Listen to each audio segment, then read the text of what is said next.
So you grew up with an alcoholic parent or a drug addicted parent or a parent who had another addiction. And you grew up and you don't have a substance use problem. You don't really turn to alcohol. You don't go to drugs. No nicotine.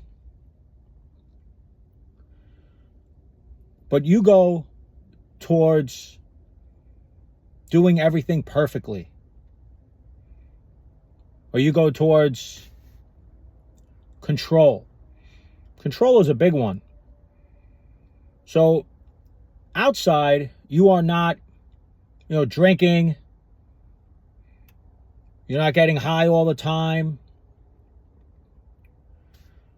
But you're still relying on something within yourself to help you manage your way through life. And that affects our relationships.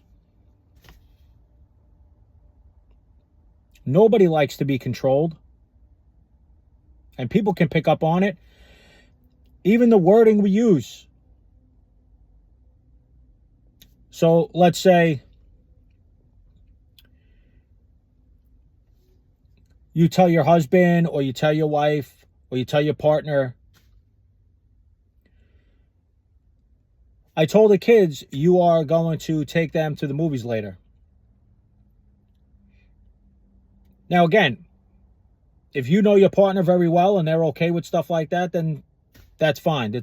This doesn't pertain to you. But this could lead to someone feeling controlled or feeling annoyed. A better way to go about it is to ask. Maybe even before you tell the kids. Are you free later to take the kids to the movies? Would you mind doing that?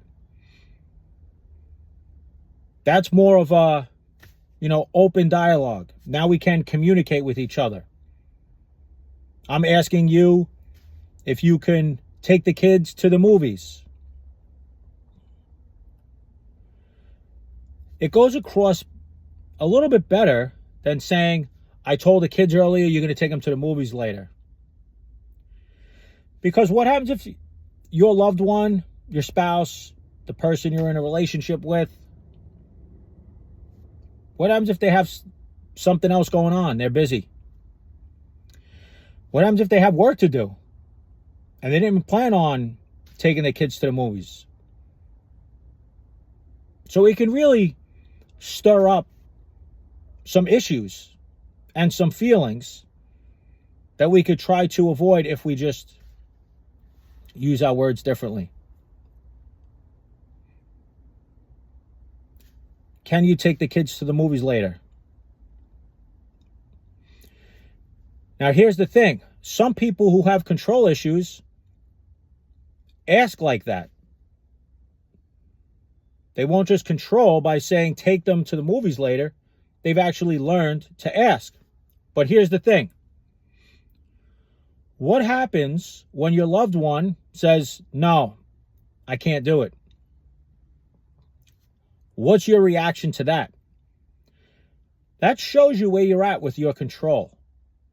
Because, maybe you've learned enough that you don't want to just sound controlling. And so you ask them, but all the while as you're asking them, you're expecting them to say yes.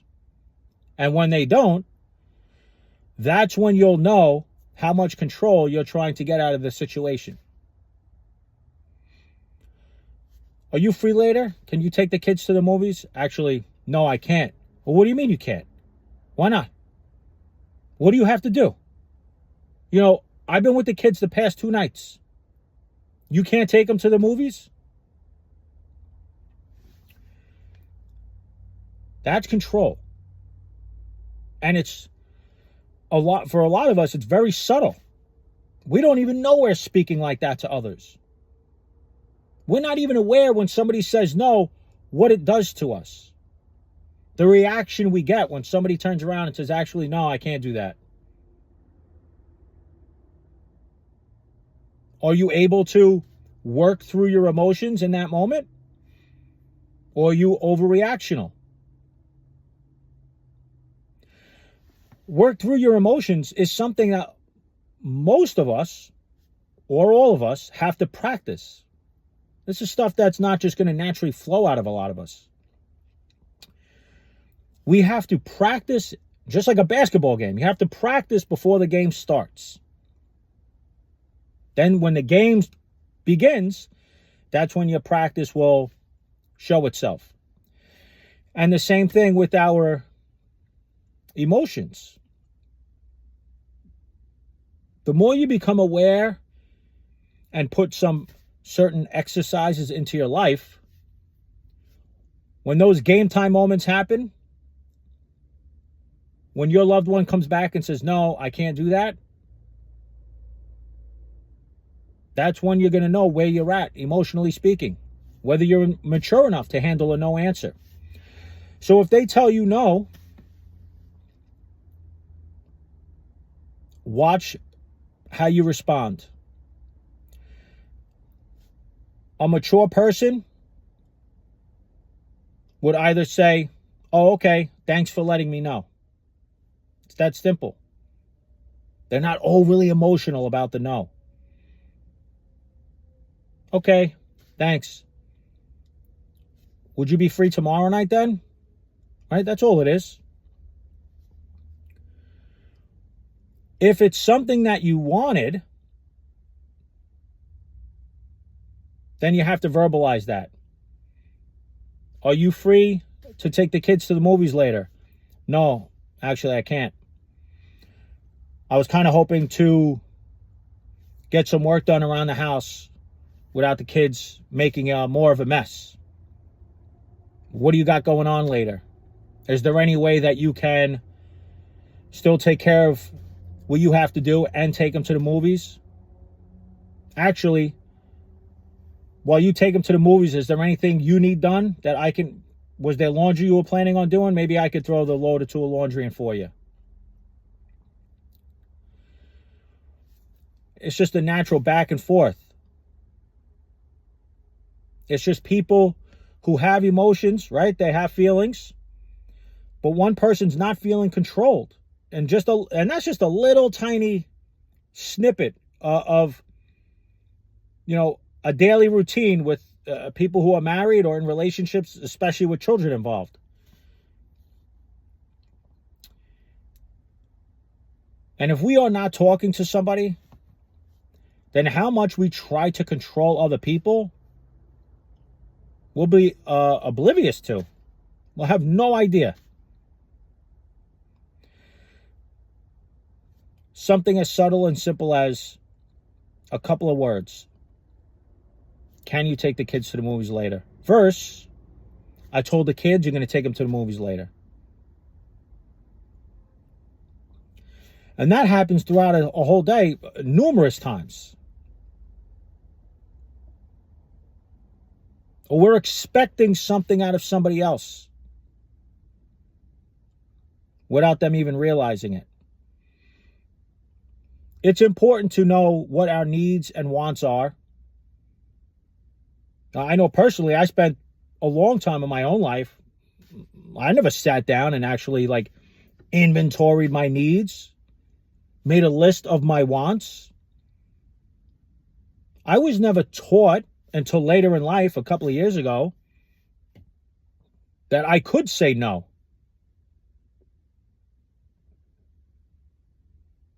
That it was okay to say no to someone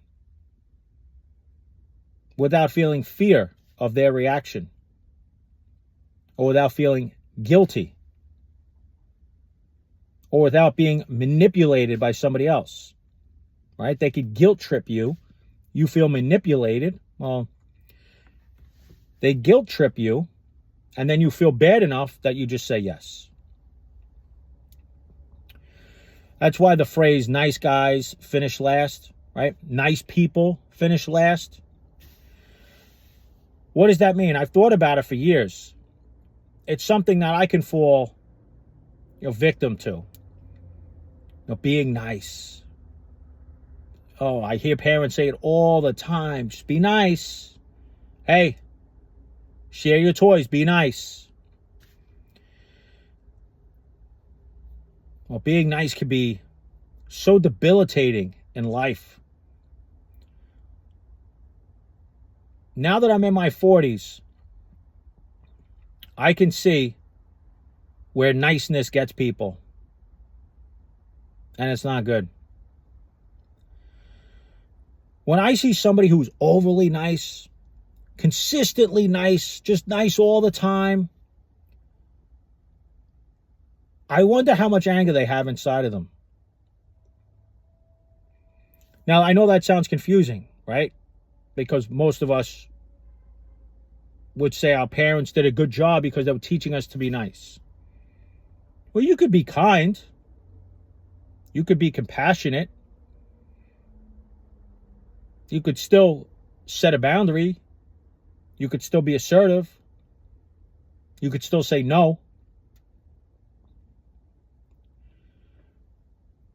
But when your whole identity is wrapped up in being nice, keeping the peace, not wanting to rock the boat, you've never learned how to say no.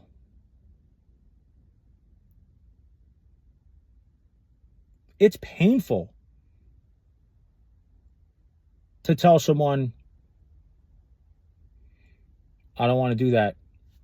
I can't make that happen. No.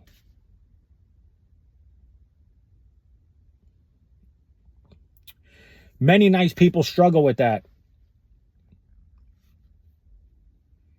And it leads to just resentment because I'm going to agree to something that I really don't want to agree to.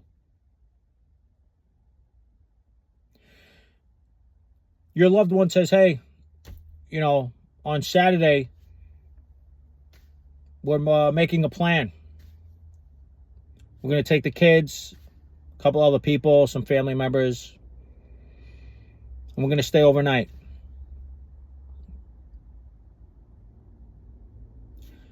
And the loved one hears that and thinks, I had a whole plan. There was stuff that I needed to get done or that I wanted to do. That's a predicament, right? Because I'm sure there's a part that's saying, I got to do the family thing. I should do the right thing. Right? I should be nice. Everybody else is going. But who's putting that pressure on you? Are your loved ones putting that pressure? Are they telling you and guilt tripping you to go? It's possible. Or are you doing that to yourself? Is that your own inner dialogue? Are you being critical? Well, if I say no, I'm not going to be too happy with that. It's probably going to lead to an argument.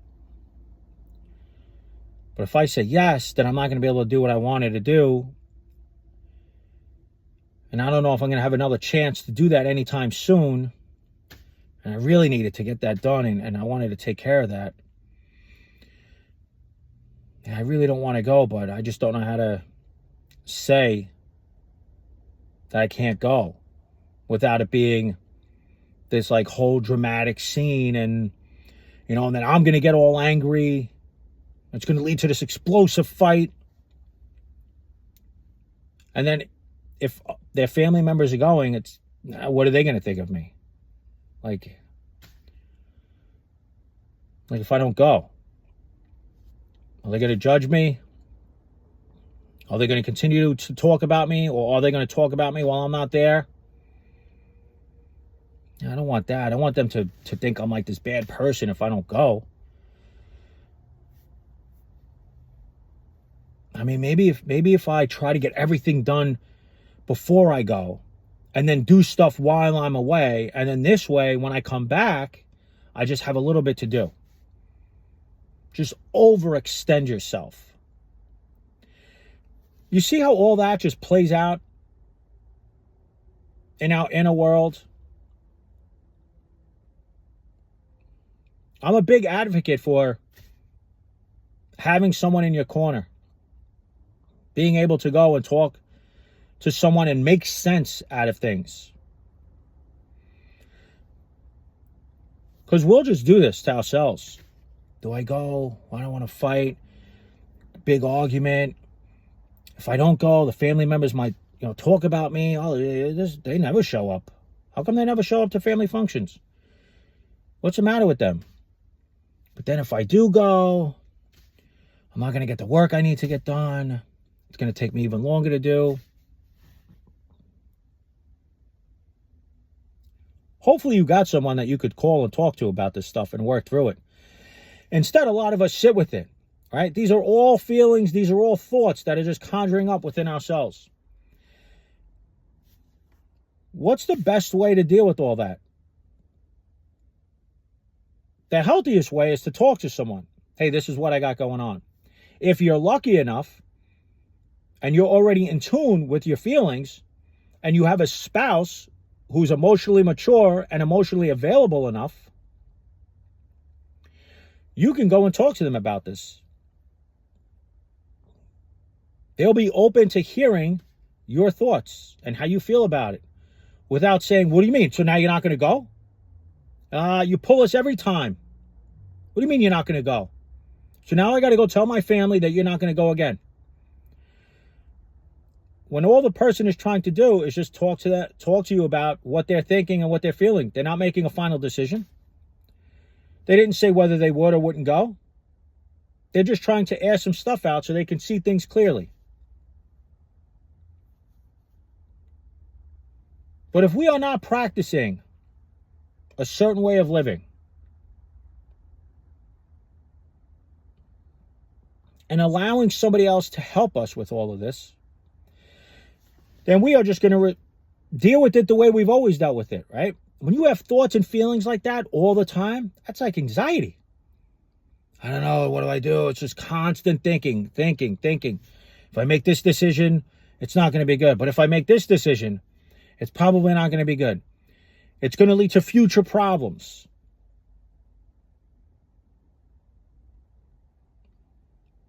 It could just bog you down and feeling anxious.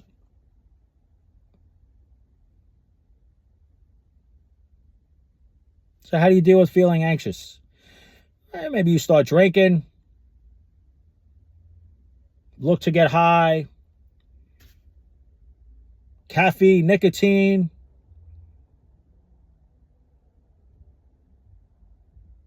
We have so many different ways when we have these thoughts and these feelings that we try to check out.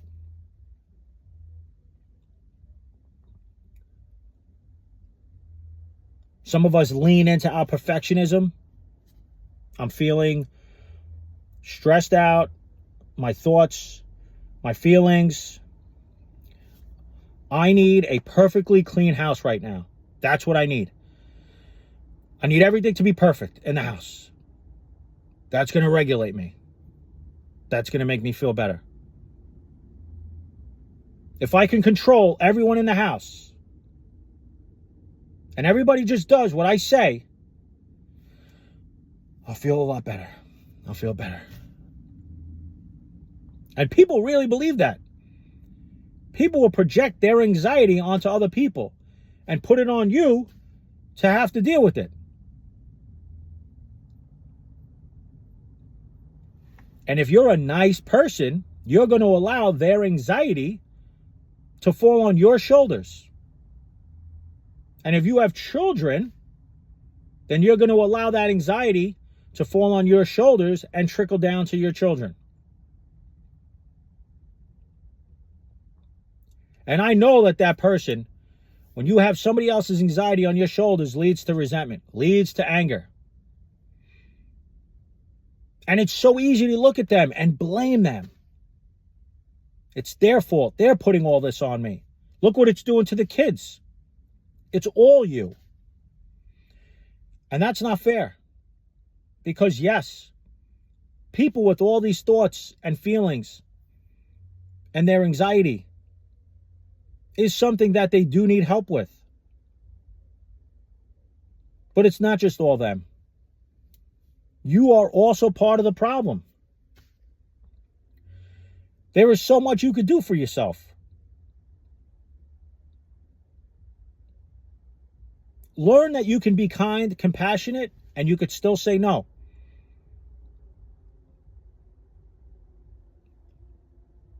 Learn that you can stand up for yourself. And you don't have to kill yourself with guilt after you do.